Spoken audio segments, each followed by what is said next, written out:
જો તમારા ઘરમાં પિતૃદોષ છે તો તમારે આ અંત સુધી વિડિયો જોવો જોઈએ, કારણ કે આજે અમે તમને જાણકારી આપવા જઈ રહ્યા છીએ તે વાસ્તુશાસ્ત્રની અંદર ખાસ રીતે બતાવવામાં આવેલી છે।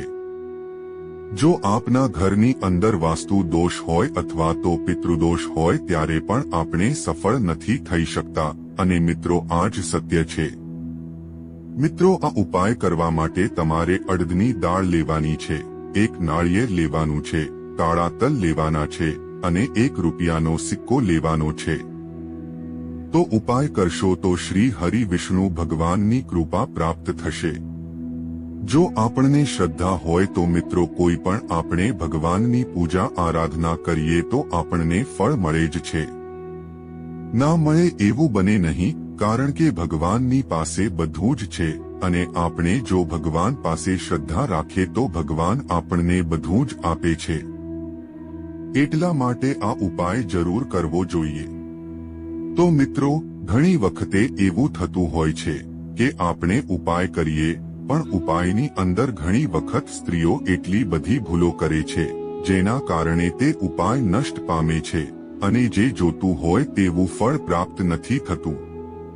ઘણી વખત આપણે આપણા ઘરની સફાઈ બરાબર નથી કરતા અને ઘરની મહિલાઓ છે તેને જેવા ધ્યાન રાખવા જોઈએ તેવા તે લોકો ધ્યાન હવે અત્યારે નથી રાખી શકતા। એટલા માટે નકારાત્મક ઉર્જા ઘરની અંદર ઘર કરી જાય છે અને નકારાત્મક ઉર્જાને કારણે જ આપણું ઘર ક્યારે પણ આગળ નથી વધી શકતું, એટલે કે પૈસાથી આપણે આગળ નથી વધી શકતા, ધનવાન નથી બની શકતા। આપણી ઘણી બધી ઈચ્છાઓ હોય છે જે આપણે પૂરી નથી કરી શકતા, તો આની પાછળ પિતૃદોષ હોઈ શકે, શનિ દોષ હોય, નકારાત્મક ઉર્જા હોય અથવા તો કોઈ પણ દોષ હોય જે આપણા ઘરની અંદર પ્રવેશ કરી ચૂક્યો હોય છે અને આ દોષને બહાર કાઢવો ખૂબ જ જરૂરી બની જાય છે। તેની માટે આપણે કોની પાસે જાશું? ભગવાન પાસે જાશું અને ભગવાનની પૂજા આરાધના કરીશું।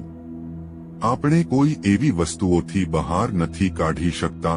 એટલા માટે આજનો આ વિડિયો જો તમારા ઘરમાં પિતૃદોષ હોય, કોઈ કે કોઈ પણ દોષ હોય તો તમારે આ વિડિયો અંત સુધી જોવાનો છે અને અમે તમને જે ઉપાય બતાવીશું તે કરવાથી તમારા ઘરની અંદર નકારાત્મક ઉર્જા જે કંઈ પણ હશે તે દૂર થશે।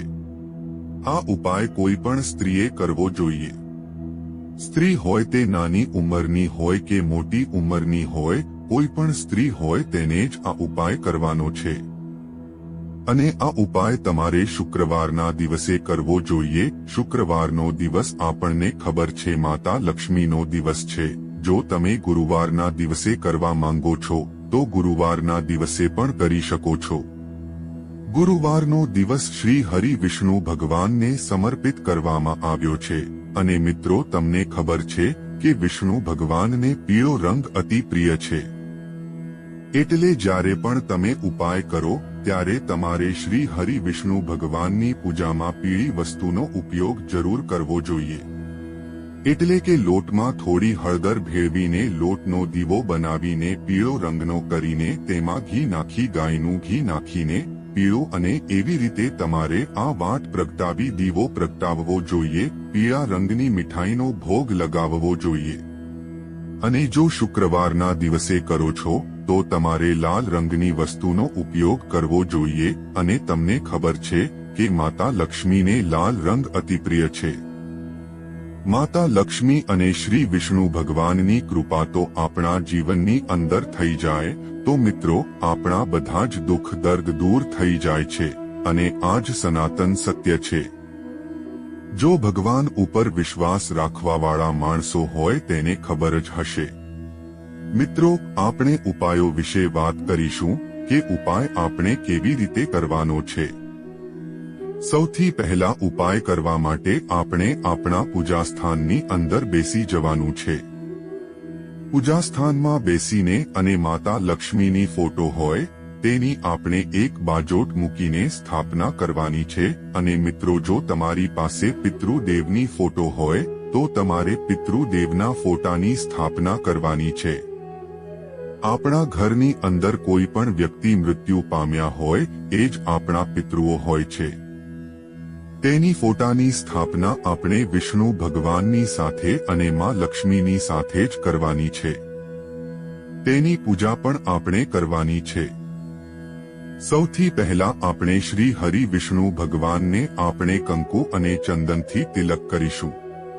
ત્યાર પછી આપણે ભગવાને ગાયના ઘીનો દીવો કરીશું અને શ્રી હરિ વિષ્ણુ ભગવાન અને માતા લક્ષ્મીને ગાયના ઘીનો દીવો કરીશું.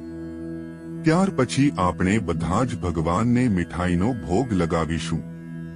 ત્યાર પછી તમારે આ મંત્રનો જાપ કરવાનો છે. પિતૃભ્યોય નમઃ. આ મંત્રનો 108 વખત જપ કરવો જોઈએ. તો આપણે હવે જે ઉપાય કરવાનો છે તેના માટે જે વસ્તુ લીધી હતી આપણે જેમ કે 1 નારિયેળ અને 5 રૂપિયાનો સિક્કો અથવા તો 1 રૂપિયાનો સિક્કો, પછી કાળા તલ અને કાળા અડદ. મિત્રો, તમારે શુક્રવારના દિવસે ઉપાય કરો છો તો લાલ કપડું લેવાનું છે અને ગુરુવારના દિવસે ઉપાય કરો છો તો પીળા રંગનું કપડું લેવાનું છે. હવે આ કપડાની અંદર નાળિયેરને મૂકવાનું છે, 1 રૂપિયાના સિક્કાને મૂકવાના છે અને અડદ થોડા નાખવાના છે. 1 ચપટી જેટલા એટલે 1 મુઠ્ઠી જેટલા પણ તમે નાખી શકો છો. એટલે તમારા હાથમાં છે અથવા તો મુઠ્ઠીમાં આવે એટલા નાખવાના છે. થોડા તલ નાખવાના છે અને બંનેને મિક્સ કરીને તમારે નારિયેળ ઉપર મૂકી દેવાના છે. નીચે પડી જાય તો પણ ચાલશે. તમારે ચંદનથી નાળિયેરને 3 વખત તિલક કરવાનું છે.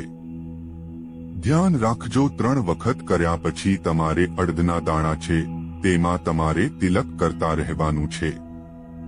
આવી જ રીતે તમારે 1 રૂપિયાનો સિક્કો છે તેમાં પણ તમારે તિલક કરવાનું છે અને તમારે આવી રીતે થઈ ગયા પછી તમારે જે પીળા કલરનો અથવા તો લાલ કલરનું કપડું છે તેમાં 1 રૂપિયાનો સિક્કો અને કાળા અડદ અને કાળા તલ એમ જ રહેવા દેવાના છે અને નાળિયેરને તમારે તમારા સુનસાન જગ્યા હોય કે તમારા ઘરની આસપાસ કોઈ જગ્યા સુનસાન જગ્યા હોય ત્યાં તમારે મૂકી દેવાનું છે.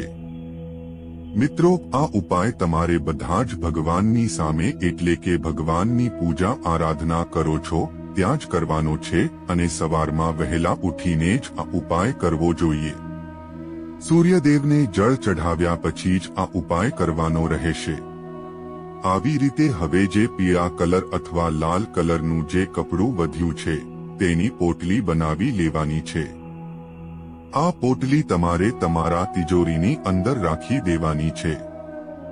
ત્યાર પછી તમારે તમારી જે પણ મનોકામના હોય તે કહેવી જોઈએ છે.